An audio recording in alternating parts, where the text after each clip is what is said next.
De bon matin, ce dimanche, vous nous écoutez peut-être depuis la terrasse de votre jardin, écoutant Sud Radio et vous faites bien. Depuis votre maison individuelle, celle que vous avez choisie malgré les injonctions contradictoires de ceux qui vous disent qu'une maison individuelle, ça n'a plus d'avenir, c'est démodé, ça prend trop de place, parfois ça coûte trop cher. Eh bien, c'est pas du tout la thèse de notre invité qu'on accueille avec plaisir. Clément Pétro, bonjour à vous. Bonjour. Rédacteur en chef société au magazine Le Point. Vous publiez ce livre, Une maison, sinon rien. Pourquoi l'avenir est au pavillon? Oui, l'avenir est au pavillon, malgré tout ce qu'on a pu entendre comme quoi ce ne serait pas forcément écologique. D'abord, on va commencer par une question personnelle, elle est importante. Vous avez vous-même fui un centre-ville pour partir, alors pas vraiment à la campagne, mais pas non plus vraiment à la ville, habiter dans un pavillon. Où est-ce que vous êtes en ce moment ? Je suis dans l'Orne, dans une petite ville qui fait à peu près 8000 habitants et en sortie de ville, donc c'est plutôt la campagne, mais quand même avec les avantages de la ville, ce qui pour moi est un compromis parfait. Plutôt la campagne, mais pas complètement la ville non plus, pas vraiment la banlieue par ailleurs. Vous travaillez donc dans la capitale pour le journal Le Point, vous prenez le train pour aller travailler, ça vous prend combien de temps ? Ça me prend 1h20 et j'essaye de faire 1 à 2 allers-retours par semaine. 1 à 2 allers-retours par semaine, ce qui est plutôt un choix logique. C'est pas si compliqué que ça, en fin de compte, de mêler sa vie, et son travail. Il faut quand même une base à Paris, sinon ça devient compliqué. Oui. Exactement. C'est donc quand même un petit luxe. Maintenant, pourquoi vous avez fait ce choix ? Quitter un centre-ville où tout était cher et où il n'y avait pas beaucoup de place pour partir dans l'Orne, choisir une maison individuelle ? J'ai fait ce choix pour plein de raisons, des raisons personnelles, d'aspiration, d'envie d'extérieur. Moi, j'ai grandi plutôt en appartement et en immeuble, et en fait, comme tous les Français, 80% des Français exactement, à peu près, j'avais des aspirations de maison, d'extérieur, d'envie un peu de quitter la ville, de quitter aussi un peu la métropole, qui pour moi est un lieu certes d'épanouissement. On rencontre plein de gens, il y a plein d'expos, c'est génial, mais c'est aussi un lieu un peu d'oppression.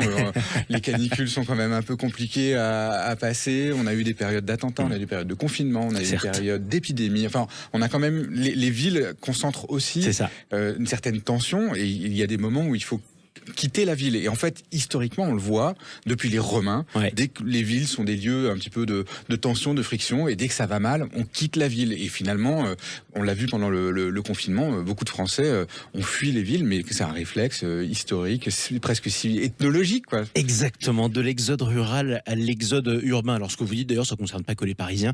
Les Niçois peuvent en témoigner, les Toulousains aussi peuvent en témoigner. On reconstate d'ailleurs l'augmentation des prix autour, dans la grande couronne de Toulouse, alors que pendant très longtemps, ces villages et ces villes se vidaient. Ça, c'est important de le souligner. Venons-en maintenant aux aspirations des Français. Vous l'avez dit, vous êtes comme 80% à peu près des Français. Vous en rêvez de cette maison avec le jardin. Vous en rêviez. On pourrait aussi rappeler que la France est le pays où il y a le plus de Français, d'habitants qui vivent dans une maison en Europe. Oui, alors il y a 70% à peu près des Français, 68% des Français qui vivent dans une maison. C'est 10 points au-dessus de la moyenne européenne. Ça veut dire que c'est un vrai choix de société qui a été fait. Alors on peut parler un peu d'histoire. Moi, je trouve que c'est vraiment très intéressant. En fait, on fait remonter l'origine du pavillon, ou en tout cas de l'aspiration à la maison, à la moitié du 19e siècle, c'est-à-dire au début de l'ère industrielle. Et on voit que les patrons de grandes entreprises, les capitaines d'industrie, mettent en place une espèce de ce qu'on appelle le paternalisme industriel, c'est-à-dire en gros la prise en charge des ouvriers par l'entreprise qui va leur fournir le logement, l'éducation, les services de santé. On comprend aussi qu'il y a un mouvement qui s'appelle l'hygiénisme, et on comprend que pour que finalement l'espérance de vie soit meilleure, pour que les conditions soient meilleures, il faut moins de promiscuité, il faut mieux aérer les logements. Et puis il y a la morale aussi, il y a l'idée que finalement pour faire prospérer une famille, la promiscuité, l'intimité, c'est important. Exactement. Et donc, tous ces éléments-là s'alignent et on finit par conclure que la forme la plus adaptée, idéale de logement pour une famille ouvrière, c'est l'habitation individuelle.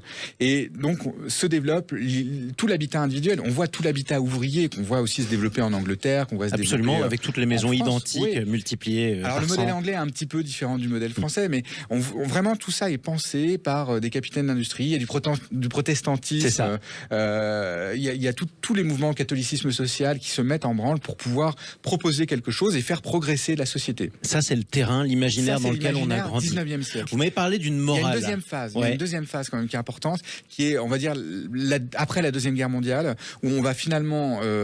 c'est Giscard qui a cette intuition, qui est assez bonne, qui est assez contemporaine. Devienne propriétaire. Devenir propriétaire, c'est une manière d'apaiser les rapports de classe. C'est-à-dire que Giscard se dit, on va passer dans une société post-lutte des classes.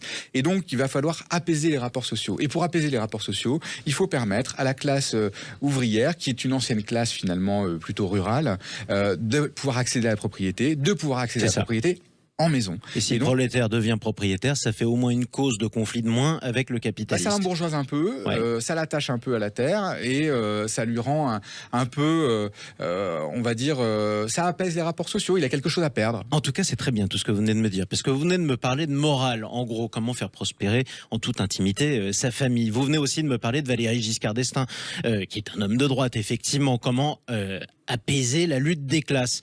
Tout ça, c'est de la morale ou alors une logique de droite. On a des hommes de gauche, fondamentalement de gauche, qui ont tapé sur la maison individuelle. Bourdieu, vous le citez vous-même, a tapé sur la maison individuelle. Oui. Bourdieu a des passages très ambivalents, on va dire, sur la maison individuelle, parce que Bourdieu est un homme qui était transclasse lui-même, qui était d'une extraction très modeste, et il a des passages très durs où il dit finalement que ces gens ne sont pas à la hauteur de leurs rêves, que leurs rêves les ont perdus, etc. Et oui, il y a eu des problèmes dans les années 70 de logements qui étaient mal faits, de maisons qui étaient mal faites. On les voit toujours aujourd'hui.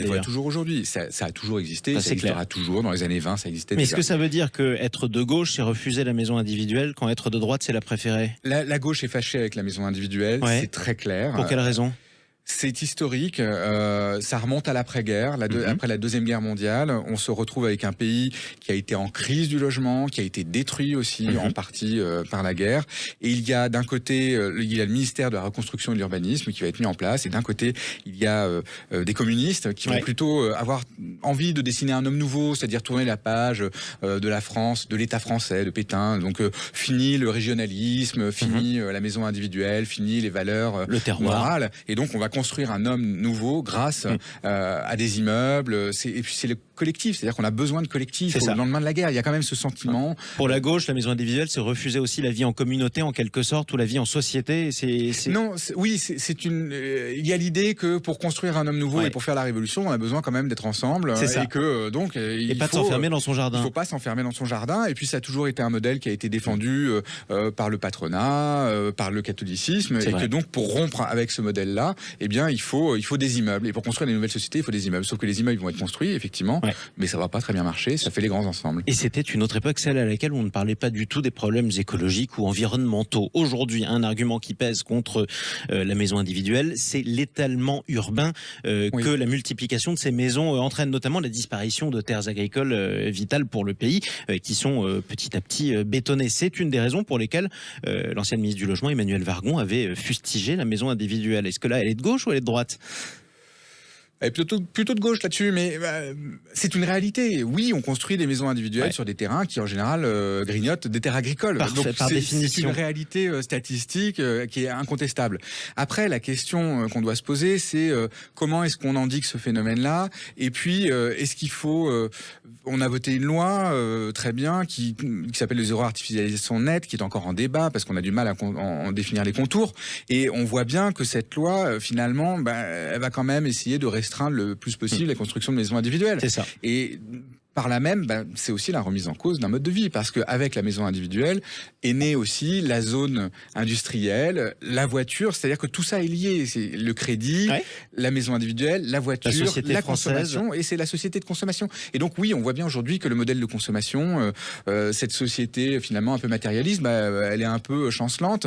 Et donc oui, tout le monde se pose des questions, savoir comment est-ce qu'il faut continuer ça. Mais le problème, c'est que qu'est-ce qu'on fait des gens qui sont aujourd'hui dans ce modèle-là? On peut pas leur expliquer expliquer que on ils va ont eu pas tort sur raser leur toute la maison, ligne, et voilà. personne ne va leur dire. Non, mais c'est pas l'idée. Mais on voit bien qu'il y a un vrai modèle, un vrai basculement de modèle de société qui est en train de se faire, et que on ne pense pas en termes de basculement de société. C'est-à-dire qu'on ne pense qu'en termes de mètres carrés, artificialisés, etc. Mais on ne pense pas sur le modèle social. Et là, on s'en prend au mode de vie des gens. Donc c'est normal que les gens ne soient pas contents. Et on ne pense pas en plus en termes humains, parce que quand on fustige un mode de vie, on fustige aussi les gens qui habitent. C'est toujours très dangereux sur le plan politique. Dernière question, elle est importante après tout ce qu'on vient de dire. Pourquoi maintenez-vous que la maison individuelle a de l'avenir ? Elle a de l'avenir. Ça a été écrit dans un papier du Monde cette semaine, donc je suis très content de ce papier-là. Et elle a de l'avenir parce qu'elle correspond aux attendus de l'époque. Les attendus de l'époque, c'est plus d'intimité. On voit bien que les gens sont en repli sur leur famille, sur leurs amis, beaucoup plus. C'est plus d'extérieur. On a vu que le confinement a créé quand même des aspirations, à booster les aspirations pour pouvoir être un petit peu plus dehors. Ce sont des lieux aussi plus polyvalent, où on peut télétravailler. En fait, on a besoin d'espace. Le luxe, c'est l'espace. Donc, en fait, le pavillonnaire, c'est un modèle d'espace assez vaste, pas très cher. Et donc, oui, ça a de l'avenir, parce que tout le monde veut de l'espace pas cher. Et puis, on a le droit d'avoir une vie sympa, en tout cas. On est dimanche matin, on espère que vous avez prévu de faire un barbecue aujourd'hui. S'il fait beau chez vous, dans votre jardin, profitez-en, parce que ça, les urbains peuvent pas en profiter. Il faut quand même le rappeler. Et vous vous en souvenez encore. Merci beaucoup, Clément Pétro. Merci à vous. Une maison, sinon rien, c'est publié chez Stock. Tout à fait. D'accord, vous pouvez vous le procurer dans toutes les librairies si vous habitez dans un pavillon. Vous voyez, rassurez-vous, personne ne va vous en chasser.